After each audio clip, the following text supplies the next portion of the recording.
We were talking about before just about the golden era of Ballarat football. Is that what you're sort of wanting to bring back? I know that the side just keeps climbing up and you've got a massive match this year. Do you think that, could you hear any sort of, was there a resemblance between what you heard there and what your side's trying to do? Yeah, look, it's always going to be hard. As Spud said, you know, they played a lot of games and had trainings before the season.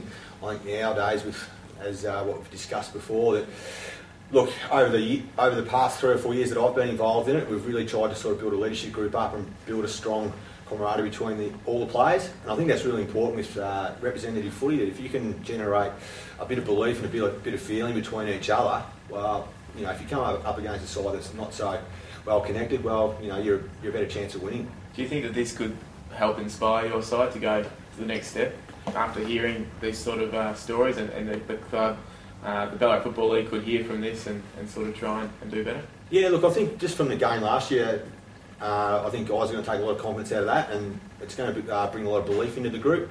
With Kieran Murray coaching again, you know, the belief's going to be there. So I think last year was a really good stepping stone for us. So if we can maintain a nucleus of that group, we're going to be a really good chance this year. Yeah, that was something I was going to ask you about. A lot of people had written the Ballarat side off pretty early last year before that game, and then when you come out and beat them, and I think a lot of people were genuinely surprised. Obviously you guys weren't, because that's what you were working towards. But how much does that give the playing group the sort of extra boost sort of thing that they can go on with it? Sort of thing? Yeah, I think interleague footy, you know, it's not just about 22, 21 players coming together and playing football. I think you've got to have a certain amount of structure and you've got to have a basic game plan that you can adhere to sort of, you know, create some, you know, good football. I think that's what we generated last year. I think the group's going to get a lot of belief out of that. In saying that, there's a lot of confidence there, but again, it's back to, you know, this year it's going to be different again. Look, I'm not too sure what the turnover is going to be, but again, it's a challenge for us and a challenge for the coaching staff to bring a group together, to play football. So, how do you prepare for a one-off match? Like, it must be hard, especially when you don't play against Golden Valley.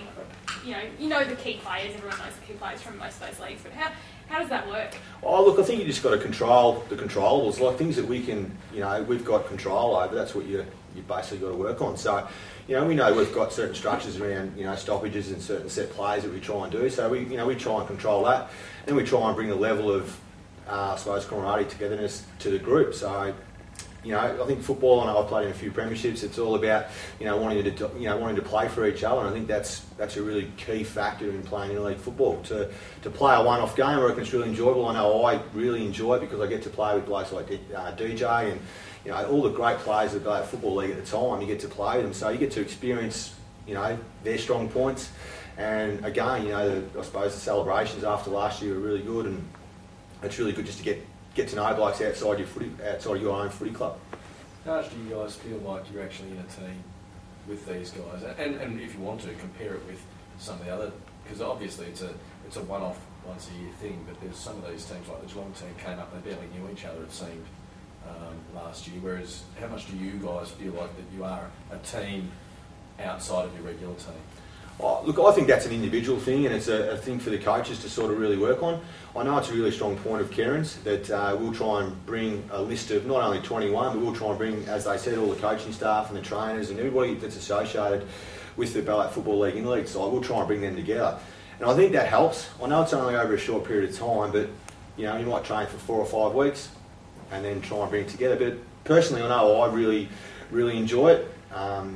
You know, I really do feel part of a team. When I pull on the Ballarat football jumper, I've got a certain amount of respect that I give the Ballarat Football League, and I just want to, you know, fulfil that obligation that, you know, the club have given me or the league have given me to represent Ballarat. So personally, I think it's a great thing to represent the league, and you've got to have a certain amount of pride to do that.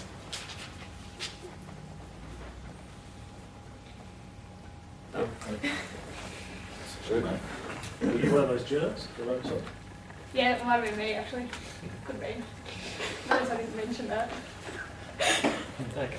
The 1980s championships that you've heard about before and all the different stories, DJ, do you think that will help inspire you as well after hearing those great stories, and you want to achieve that as well? Yeah, definitely. I think just the emotion, I suppose, that it invoked in a few of those guys, and the friendships also that they've made out of it. You know, just listening to Spud before, and they seem like they're going to be life lasting, which if you can build that sort of camaraderie around a team, and I think obviously winning the title goes a long way to be able to achieving that. So it's an exciting times ahead to be back up at the top, sort of around having a crack at it. So if we can achieve something like that, then I've no doubt that it'll be something that we can look forward to. And I think it might be coincidental, but their reunion sort of a week before we play our game. So I think there could be some fair bit of emotion invoked from that too. How soon does that Interleague process start, or has it already started in terms of?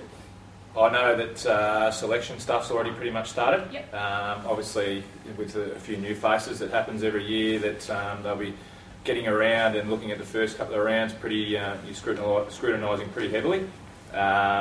There's probably, you've got a core group of players of 7 or 8 who have been involved in the last 3 to 4 years that will again probably be there, and we've been fortunate enough to be a part of that. But having said that, as Jez alluded to, there's going to be a lot of new faces coming in, and hopefully they get the same pride out of playing for the BFL that we do. And as part of that leadership group, what do you say to those new faces? Oh, it's just, I suppose it's a great opportunity for them, particularly if they come in for their first game or whether they're playing their 6th, 7th game of representative footy. It's always a privilege to be able to pull on the jumper for the league. And, for the guys who are doing it their first time, it's something that they won't ever forget. And particularly to play up for a Division 1 title, it's something they can take with them for the rest of their footy career if we were to get up. So, I haven't won a premiership with East Point. If you're a winner, and obviously you're hoping to do that this year, of course, and expect to, but a win in this sort of thing for the Interleague to win the Grade A Championship or the Division 1 Championship, would that be a premiership to savour in some ways similar to a club one, which you've obviously been? Yeah, look, it's it's a little different, but it certainly would have similar sort of emotions, I suppose.